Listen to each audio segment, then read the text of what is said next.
Now, the United Nations is appealing for over £1.5 billion to help millions of people caught up in the crisis in Yemen. 2 years on since the conflict escalated, more than 17 million Yemenis need humanitarian aid.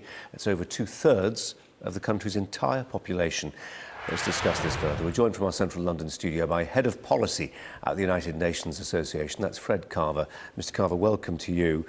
In terms of this, the essential arithmetic here, 17 million people need help, 3.3 million acutely malnourished, of whom 2.1 million are children. That's correct. I think it's very clear that Yemen is on the brink of a famine here, and I think this is something which the United Nations can really help with. The United Nations is very good at delivering humanitarian aid. The problem we have in Yemen is the humanitarian aid is not reaching those in need, and frankly that's because of the Saudi-led coalition's bombing campaigns, and in particular the bombing of the ports through which aid has to travel. So an important part of this jigsaw puzzle is that Britain, as one of the main suppliers of weapons to the coalition, does need to call a moratorium on its arms sales to Saudi Arabia. Yeah, I mean, to be honest, I mean, realistically, that's not going to mean that the aid can start getting into the ports. I mean, the Saudis will keep on bombing their targets, won't they? That's true, and I think there's two elements to that. One is that Britain actually benefits hugely from being part of an international order, a system of rules, which keep us globally safe and which help prevent there from being Yemens of the future. And Britain at the moment is driving a coach and horses through something called the Arms Trade Treaty, which is a very important piece of international legislation. Fred, can I just interrupt you? Fred, I know you clearly think it's germane to the debate, but I mean, just in terms of the specific humanitarian problems, rather than the sort of, you know, more overtly political, the UK is responsible for arms sales, let's just focus on what's actually happening in terms of the number of people who are currently affected. As you say, there are people willing to get the aid in there. It's getting blocked at the ports, even before it can go up country by road. Yes.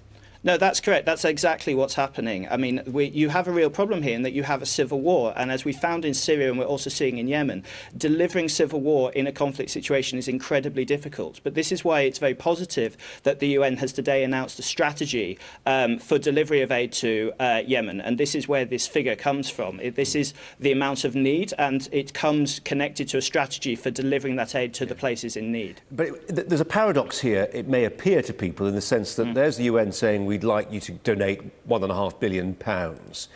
And you're also saying, well, actually, we can't get the aid in. So are we basically paying for aid to be stockpiled in warehouses somewhere before it can be flown in?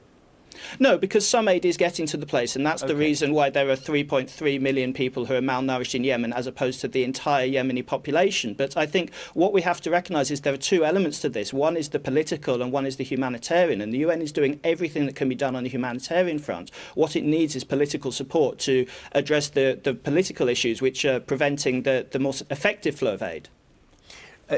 I'm sure you'd agree with me when I say that sometimes, if we are talking about what may become a full-blown famine here, nothing motivates people to help more than their stories being told.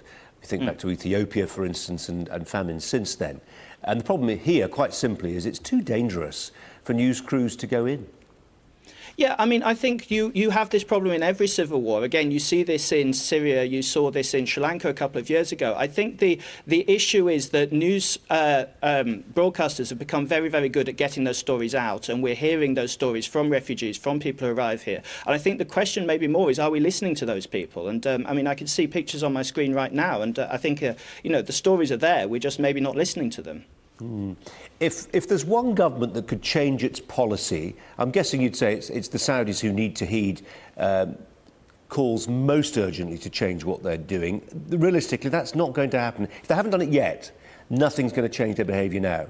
Well, I think the thing is that Saudi Arabia is a country which is a very strong ally of the United Kingdom and of the United States, and we as allies of Saudi Arabia have a huge position of influence over the Saudi government, which we have just never really used. And I think we could start applying pressure. We could potentially change the Saudi position on this.